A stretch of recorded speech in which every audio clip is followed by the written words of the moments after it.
चलिए बेटा, आज हम कक्षा 11वीं के यूनिट 3 का सबसे इंपॉर्टेंट क्वेश्चन, ये हर बार पेपर में पूछा गया है। ठीक है, ये पेपर में इस फार्मूले से कई बार सवाल बने, इस फार्मूले का बहुत इंपॉर्टेंट इस्तेमाल है।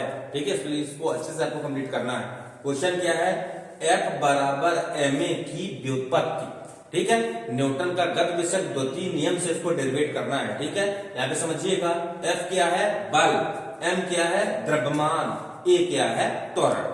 राइट है। चलिए, इसकी व्युत्पत्ति करने के लिए आपको एक वस्तु लेना है। क्या लिखोगे कि माना यम द्रव्यमान की वस्तु। कैसी वस्तु लेना है? यम द्रव्यमान की, एक ऐसी वस्तु जिसका द्रव्यमान कितना हो? m। माना यम द्रव्यमान की कोई वस्तु u वेग से गतिमान है, u वेग से चल रही है। राइट, माना यम द्रव्यमान की कोई वस्तु u वेग से गतिमान है, उस पर कितना बल लगाना है? F बल। कितना बल लगाना है बेटा? उस पर F बल लगाने से डेल t समय में उसका वेग भी हो जाता है। क्लियर? इन 5 मिनट की थ्योरी पढ़ना है, ध्यान दीजिएगा।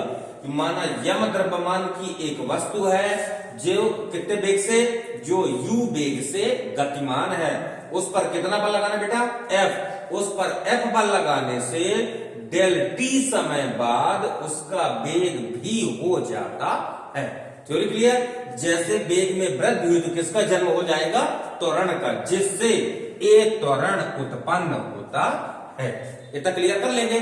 जैसे इतनी थ्योरी हो जाए तब आपको वस्तु पर निकालना है प्रारंभिक संवेग और अंतिम संवेग। यानी क्या निकालना है आपको? इनिशियल मोमेंटम और फाइनल मोमेंटम। तो लिखेंगे बेटा, वस्तु का प्रारंभिक संवेग T1 बराबर, संवेग बराबर होता है द्रव्यमान गुणे वेग। तो वस्तु का द्रव्यमान कितना है? m, और पहले कितने वेग से गतिमान थी? u वेग से। तो प्रारंभिक संवेग T1 बराबर कितना आ गया बेटा? mu। समीकरण नंबर ए। इसी प्रकार अंतिम संवेग निकाल लें तो अंतिम संवेग P2 बराबर, वस्तु का द्रव्यमान m है लेकिन अंतिम वेग बाद में कितना वेग हो जाता है? v।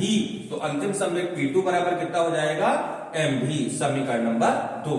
ठीक है, जैसे दोनों संवेग मिल जाए हमको, तब निकालना है आपको संवेग में परिवर्तन।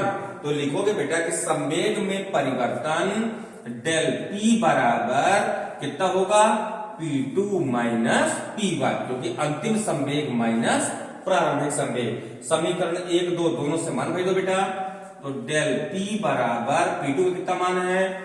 mv minus mu। दोनों से कितना कॉमन है? देखिए वाला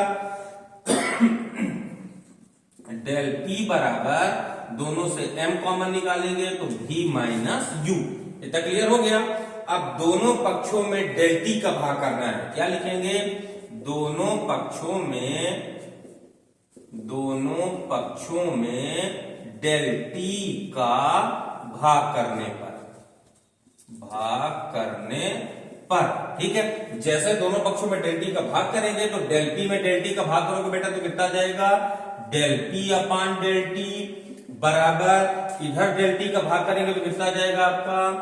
m into v minus u upon del t। इसको मान लीजिएगा समीकरण नंबर 3। चलिए, यहां तक किसी को डाउट? ठीक। अब इसके बाद देखिएगा, डेल p क्या है? संवेग में परिवर्तन। ये आपका संवेग है, डेल इंडिकेट कर रहा है परिवर्तन को। तो संवेग में परिवर्तन और समय का भाग करते हैं तो संवेग परिवर्तन की दर मिलती है। आपने इसके पहले पढ़ चुका है न्यूटन के द्वितीय नियम में कि संवेग परिवर्तन की दर किसके बराबर होता है? लगाए गए बल के। तो क्या लिखोगे कि चूंकि del p upon del t equal f, कहां से? न्यूटन के द्वितीय नियम से। न्यूटन के द्वितीय नियम से। ठीक है बेटा, न्यूटन के द्वितीय नियम में हमने पढ़ा है। और v माइनस यू बटे डेल टी, ध्यान दीजिएगा बेटा, v माइनस यू बटे डेल टी ये बराबर होता है a के। ये किसके बराबर होगा? a के। कहां से? गति के प्रथम समीकरण से। कहां से बेटा? ये आपका आ गया गति के प्रथम समीकरण से। क्योंकि गति का प्रथम समीकरण क्या होता है आपका? v बराबर u प्लस at। क्या था बेटा गति का प्रथम समीकरण? v बराबर u प्लस at। u को इधर बुलाओगे तो v माइनस u, t को इधर बुलाओगे तो बटे t बराबर a। तो v माइनस u बटे t बराबर a के होता है, तो v माइनस u बटे डेल t बराबर a। क्योंकि कितने समय में परिवर्तन हुआ है? डेल t समय में। क्लियर है। अब समीकरण 3 में इन दोनों के मान भरो। तो देखो बेटा ये कितना लिखा है, del P upon del T. तो del P upon del T किसके बराबर है, एफ के। तो इसकी जगह कितना आ जाएगा आपका, एफ बराबर ये कितना लिखा है, एम, और v माइनस यू बटे डेल टी किसके बराबर है, ए के। तो इसकी जगह जब ए प्लेस करोगे तो एफ बराबर एम ए, ये आपका आ गया बेटा एफ बराबर एम ए की व्युत्पत्ति। क्लियर। यानी किसी वस्तु पर आरोपित बल उसके द्रव्यमान और त्वरण के गुणनफल के बराबर होता है। करेक्ट, ठीक है।